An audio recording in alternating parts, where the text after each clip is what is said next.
अनमोल वचन जीने की कला, अनमोल वचन जीने की कला। जो थोड़ी सी वस्तुओं में गुजारा कर लेता है वह कभी अभावग्रस्त नहीं होता। विशेष खिन व्यक्ति को कोई काम करने में मन नहीं लगता, चाहे वह संसार के किसी भी कोने में चला जाए, उसे चैन नहीं मिलता। किसी का ऐश्वर्य को देखकर मत जलो, क्योंकि जिस ऐश्वर्यवान को तुम बहुत सुखी समझते हो वह भीतर से बहुत दुखी है। हमारे हृदय में सात्विक भाव जगाने में सद्ग्रंथ बड़े सहायक होते हैं। वाणी वही सराहनीय है जो मुर्दों में भी जान फूंक दे। वाणी वही सराहनीय है जो मुर्दों में भी जान फूंक दे। ऐ नादान, अधिकार पाकर तो मनमाना मत कर, किसी को अकारण मत सता, एक दिन तेरा अधिकार छिन जाएगा और तुझे मुंह की खानी पड़ेगी। शत्रु को देखने से क्रोध जगता है, प्रेम पात्र को देखने से प्रेम उमड़ता है। इसी तरह किसी को देखने से यदि तुम्हारे हृदय में दुखदायी भाव जगे तो तुम उसकी ओर से नजर फेर दो।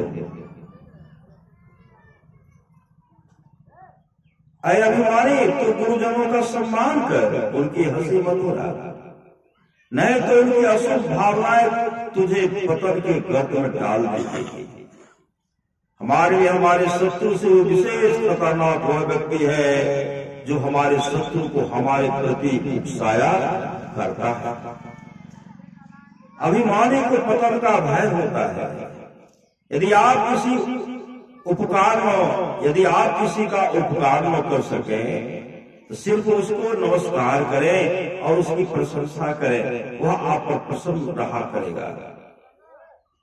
यदि आप कोई बुरा काम करने के अभ्यासी हो गए हैं और उसे छोड़ नहीं पाते हैं, जब तब कर बैठते हैं, तो आप ऐसा नियम अवश्य बना लें, यह बुरा काम मैं अमुक दिन ही करूंगा अथवा इतने दिनों के बाद ही करूंगा। बाहर से जो व्यक्ति आपको बहुत सुखी मालूम पड़ता है, उसकी अंदरूनी बातें यदि आपको ज्ञात हो जाए तो आपको पता लगेगा कि वह भी बहुत सुखी नहीं है। प्रत्येक मनुष्य के जीवन में कुछ न कुछ परेशानियां अवश्य है। यदि अपमान के साथ कोई हमें अमृत पिलाए, तो हमें नहीं पीना चाहिए, क्योंकि अपमान के साथ पिलाया गया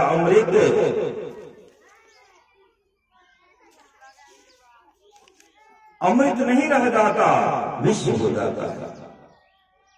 यदि आपकी बुराइयों और दोषों को जानता हो, जो आपकी बुराइयों और दोषों को जानता हो, उससे आप सदा भयभीत रहिए, क्योंकि वह किसी भी समय आपको विपत्ति में डाल सकता है। यदि आपको अपनी संपत्ति शीघ्र बर्बाद करनी है, आप जुआ खेलने, शराब पीने और पर स्त्री गमन करने की आदत लगा लीजिए। आप किसी के 100 उपकार कर दीजिए और अंत में उसका एक काम नहीं कीजिए, वह तत्काल आपके 100 उपकारों को भूल जाएगा। यदि आप किसी से कोई काम कराते हैं अथवा कोई लाभ उठाते हैं, उसका अधिकार हो जाता है आपसे कुछ पाने का। जिसको आप कुछ देते रहेंगे उससे आपसे उसको प्रेम हो जाएगा। प्रेम अच्छे लोगों से करना चाहिए, क्योंकि प्रेमी में प्रेम पात्र के गुण अवगुण आने लगते हैं। इच्छाओं को छोड़कर रहने में जो आध्यात्मिक लाभ है, वह इच्छाओं को पूर्ण कर लेने में नहीं। किसी से बातचीत करते समय सावधान रहना चाहिए कि कहीं मुंह से कोई अशोभनीय बात नहीं निकल जाए। किसी पर जल्दी विश्वास नहीं करना चाहिए, क्योंकि किसी भी समय कोई विश्वासघात कर सकता है। इमली को देखकर या इमली का नाम सुनकर उसी के मुंह में पानी आ जाएगा जिसने कभी इमली का स्वाद लिया हो।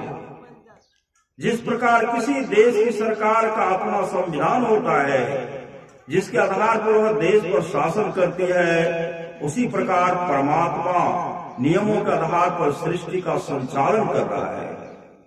जिस तरह बंदरिया का बच्चा बंदरिया पर पूरा आशा भरोसा रखकर उसकी छाती से चिपका रहता है, उसी तरह भक्त को भी गुरु पर पूरा आशा भरोसा रखकर उनसे चिपका हुआ रहना चाहिए।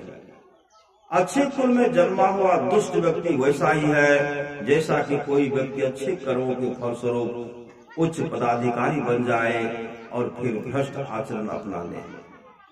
जो तुम्हें अपने ऐश्वर्य से जलाते रहने का इरादा रखता हो, जो तुम्हें अपने ऐश्वर्य से जलाते रहने का इरादा रखता हो, उसे तुम सच्चे हृदय से प्रेम और आदर दो।